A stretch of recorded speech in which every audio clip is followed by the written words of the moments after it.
சொந்த உறவு தாங்க, நெருக்கமான உறவுகள் தான் ஒதுங்குறாங்க. ஆனா கொண்டு வருவாருங்க. இந்த மோசைக்கு என்னாச்சுன்னு பார்க்கணும்ல, ஆமென், பார்க்கணும்ல, எத்தனை பார்க்கணும்ல, மனைவி பார்க்கணும்ல. இன்னைக்கு உன் கூட கான்டாக்ட் வச்சா பிரச்சனை ஆயிரும் ஒதுங்குறவங்க எல்லாம் நாளைக்கு கர்த்தர் உனக்கு செய்ததை கேள்விப்பட்டு உன்கிட்ட வர போறாங்க. என்ன நம்பி வந்த மோசைக்கு என்னாச்சுன்னு வந்து பாரு, வந்து நிக்கிறான் பாரு. போராடின சத்துரு இல்ல, என் பிள்ளை நிக்கிறான் பாரு. ஒதுங்குறவங்க வருவாங்க சகோதரி. உங்களை ஒதுக்கிட்டாங்க. ஒண்ணு உங்ககிட்ட ஒண்ணும் இல்லைன்றதுக்காக இருக்கலாம், இல்ல உங்களுடைய பறித்துக்கிட்டு விட்டுறலாம். எது உங்களுக்கு நடந்தாலும் அவங்க கிட்ட போய் வாக்குவாதம் பண்ண, நீங்க முன்னாடி போகாதீங்க, அவரை முன்னாடி அனுப்புங்க.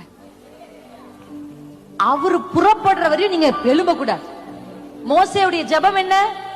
நீர் போகாமல் நான் போவதில்லை. அல்லேலூயா. நீங்க டீல் பண்ணாதீங்க பிரச்சனையை, let him deal it. ஏன் தெரியுமா நான் அவரை டீல் பண்ண சொல்றேன்? வழக்கமா தேவன் நம்மளை அழைக்கும் போது ஒரு காரியத்தை செய்ய சொல்றப்போ அது நமக்கு ரொம்ப கஷ்டமா தோணும். ஈஸியான காரியத்தை வழக்கமா தேவன் செய்ய சொல்ல மாட்டாரு. எப்பவுமே அவர் நம்மளோட காரியத்தை செய்ய சொல்றப்போ அது சாத்தியமே இல்லாத போல தெரியும். நமக்கும் அப்படி தெரியும், மற்றவர்களுக்கும் சில நேரம் அப்படி தெரியும். இதெல்லாம் சான்ஸே இல்லை அப்படின்வாங்க. ஆனா அதை தான் செய்யணும். அந்த மாதிரி நேரத்தில் தேவன் நம்மளை அழைக்கிறார், ஒரு காரியத்தை செய்ய சொல்றாரு, அது சாத்தியம் இல்லாதது போல தெரியுது. ஆனா தேவன் நம்மோட இருக்கிறான்னு வாக்கு கொடுத்துட்டதுனால நம்ம இறங்கி செய்யணும். இல்ல என்னோட இருக்கார், உதவி செய்வார் அப்படின்னு நம்ம ஒரு ஸ்டெப் எடுத்து வைக்கும் போதுதான் அவருடைய பிரசன்னத்தை. You may be rejected in your family. நீ எல்லாம் ஒரு ஆளான்னு கேட்டிருக்கலாம், பட் இன்னைக்கு ஆண்டவருடைய அன்பு இங்க இருக்கிறது. இந்த இடத்துல 4 வார்த்தை இருக்கு, அதை சொல்லிட்டு நம்ம படிச்ச 2 சம்பவத்துக்கு போறோம். ஒன்னு அகலம். இப்ப ஒரு ஆள் இருக்காரு, அவங்க எவ்வளவு அகலமா இருக்காங்கன்றதை எப்படி நம்ம பார்ப்போம்? இப்ப 3 பேர் இருக்காங்க, எவ்வளவுன்னா நம்ம என்ன பண்ணுவோம்? அகலத்தை எப்படி தானே பார்ப்போம், இவ்வளவு அகலங்க. இப்ப ஒருத்தவங்களை கட்டி பிடிக்க போறீங்க, எப்படி கட்டி பிடிப்பீங்க? இப்படி போவீங்களா, இப்படி போவீங்களா?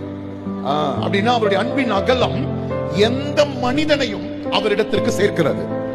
அப்படின்னா இன்னைக்கு காலையில நீங்க எந்த நிலையில் அதையே நினைச்சிட்டு அதையே யோசிச்சுட்டு உட்கார்ந்து இருக்காதீங்க.